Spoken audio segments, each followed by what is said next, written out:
Kyle Heisman with Hawkeye Report. Lisa wanted to ask about a couple of things that Colorado could present as challenges tomorrow. First, their rebounding with Vonleh and Quay Miller in the middle, and then their three-point shooting last year. Obviously, they had Free to Form, and you guys went up against her, but adding Maddie Nolan into the mix, that changes things a little bit. Just curious to hear about their rebounding and their three-point shooting.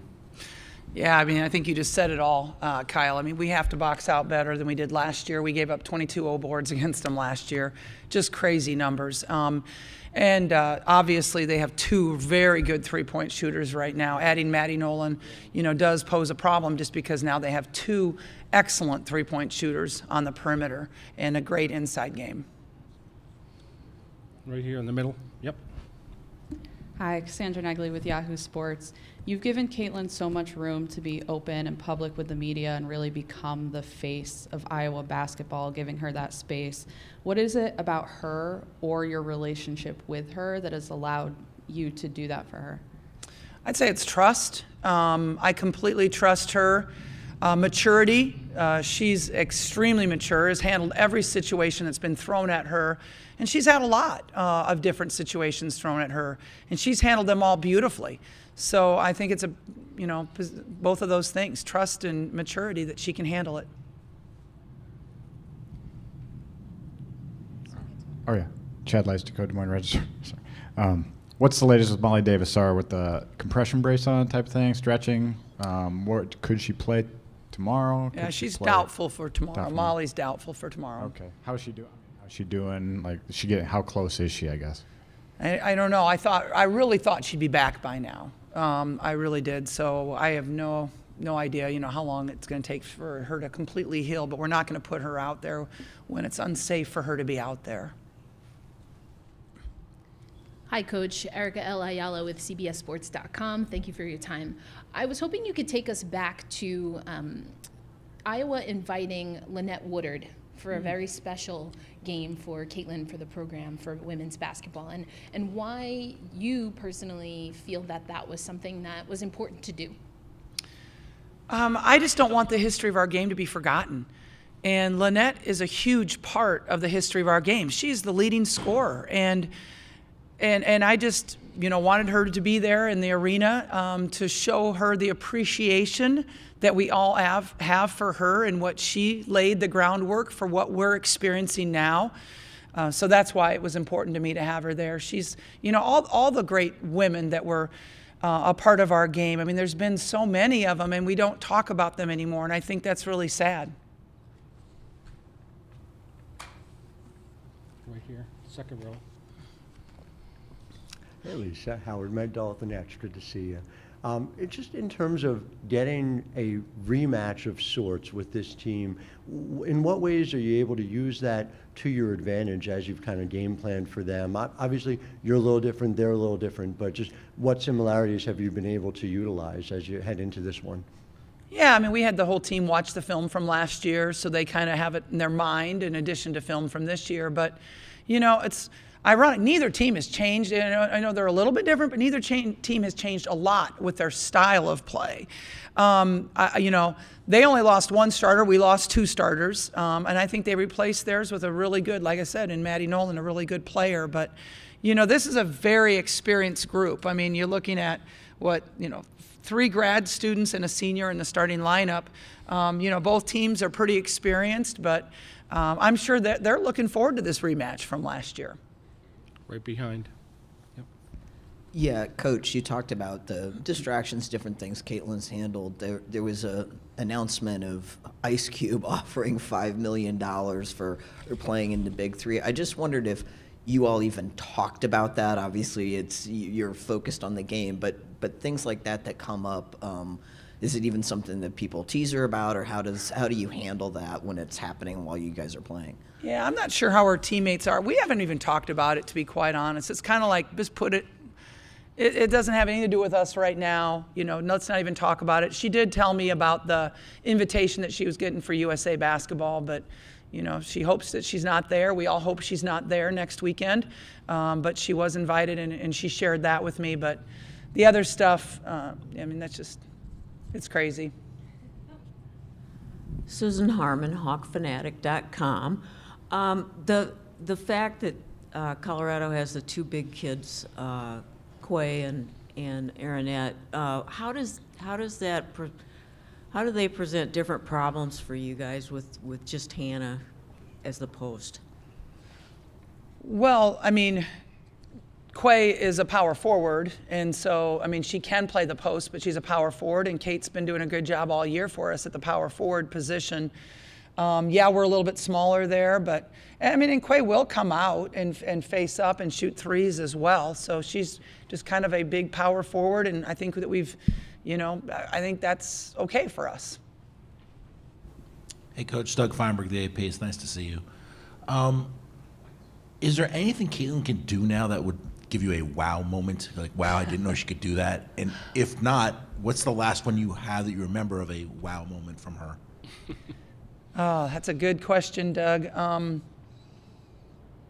I mean, I don't know if she could give us any more wow moments. She's given us so many over the last 4 years, whether it's, shooting incredible shots, passing the ball like no other. So I'm not sure she could do anything yet that we haven't seen. My last oh wow moment, man, there's been a lot, but Michigan State at home was a pretty big oh wow moment for me when she hit that three at the buzzer again this year. But certainly she's just a special player, and I'm just really thankful. Here we are 4 years into it. It went like a blink of an eye. Nancy Armour, USA Today Sports. Hey, Lisa. On Caitlin, again, much has been made about her competitiveness. Is there any one story that you have that really kind of epitomizes how competitive she is and maybe how you've had to rein that in or temper that a little bit? Man, I mean, I've had to call technicals on her in practice, and I mean, she is like you see her in games, and the emotion she plays with in games, the passion, the highs, the lows. She's the same way in practice when we go against our practice guys or when we have officials in. And the officials that we're bringing in sometimes don't want to call technicals on us, so I'll just do it from the bench because I do feel like, we have to try to help her maintain her composure at times. And, if they're not going to do it, then I will.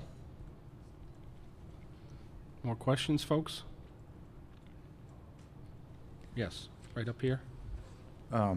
Regarding last game, you got no three-pointers outside of Caitlin from any of the supporting cast. That's pretty rare for you guys. Is that anything how do you reignite, Gabby, Kate, all of them from deep? What's the key? Yeah, I mean, to me, and this is going to sound so simplistic, but honestly, it's so much just confidence. And it's just getting in the gym and seeing that ball splash through the net and feeling good about it and envisioning yourself being successful. But at this point, in the season, they know they're good shooters. And so I don't have to remind them too much, but I will because, again, I just think it's such a huge, huge part of it is the confidence building. Right here. Lisa, you guys have played a little faster each of the 4 years of Caitlin's career. Obviously, the game against West Virginia was your slowest paced of the season. Mm-hmm. I'm just wondering two things. One, how important do you think pace is going to be in this game? And what are things you can have the team do early on to kind of set the pace? I think both teams like to play quicker than what West Virginia did. So I think it'll be a little bit more up and down game. But West Virginia really tried to slow it down, and they did a nice job with it. They did a really good job with it. And again, their defense was very good. I think, not having to get the ball to Caitlin, it sounds like a funny thing to speed the game up, but might be an opportunity for us, is to not get her the ball right off the bat. Get her into a shooting position instead of a ball handling position where they want to pick her up. Nancy Armour, USA Today. You mentioned confidence. How important is that with Hannah? You'd mentioned the other night about wanting her to be more aggressive. How have you seen that, or how have you tried to get her to develop that this season? And how important has Caitlin been with her in terms of that? Yeah, I think your peers are so much more important than your coaches in building confidence. And that's what great leaders do. Great leaders are able to bring up everybody around them. And that's what Caitlin has done with Hannah. It's kind of like, you know, you tell your, like if you're a parent and you tell your kid to do something and they're like, and then the neighbor tells them like, oh, wow, it's revelation. It's the same thing right now. You know, like coaches can say something, but if the players say it, it means so much more. And so, yes, we're going to continue to try to build her confidence because I just don't think she's tapped her potential, even come close to it. I think she's a marvelous athlete and somebody that just needs to be told how good she is. And I think there's a lot of women that are like that, unfortunately, that lose their confidence quickly. And people have tried to suppress them, keep them down, instead of building them up and letting them, you know, shine their light. And she needs to shine her light because we're at our best then. Back over here. After this, we've got time for one more after this. Thanks. Marissa Jack, Spectrum News. Coach, welcome to Albany. Thank you. You talk about Caitlin, and everybody knows what she can do on the floor and off the floor. Has she had a bigger impact on her teammates with her basketball knowledge and the things that she can do on the floor, or is it the things that the rest of us don't see? I'd say it's the things the rest of you don't see. Honestly, she's the one that's cracking the jokes. She's the one that keeps the locker room happy, fun. I mean, you know, Kate Martin does a lot of that too, don't get me wrong. But, you know, again, everybody, like you said, can see the basketball ability. But you guys don't get to see. I mean, she's a great student too. What she's doing for like the food bank in the university at Iowa City, what she's doing with her foundation, how she's improving our community with that. You guys don't get to see all of those things, but then you also don't get to see the goofy Caitlin that we get to see and that we love. Last one here. Patty from the Associated Press. Hi, Lisa. I was logistically, I wanted to get your opinion on these super regionals, you know, 8 teams, 4 locker rooms, hotels all over the place. Did you like it the way it was before? Do you like it now? Did they make any changes from last year that you think have improved things, or what is your opinion? Well, I haven't seen anything. We haven't maybe been here long enough to see if there's been any improvements or not, but truly Seattle was great for us. We were in a great hotel. Seattle was good.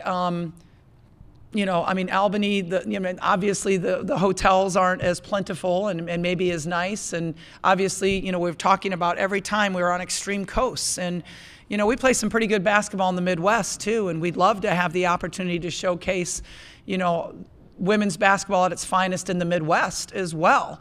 So I'm not sure that I love the 2 extremes that we're seeing, because I think it's a disadvantage to us. Or maybe you got UCLA and Oregon flying, or Colorado flying halfway across the country. I mean, can't there be something in the middle that helps a little bit?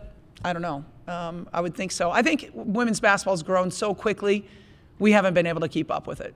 I mean, it has. It's exploded, and, you know, we do these, you know, bids so far out that I don't think people knew what to expect. You know, 3 or 4 years ago when they bid on these sites, they didn't know what to expect.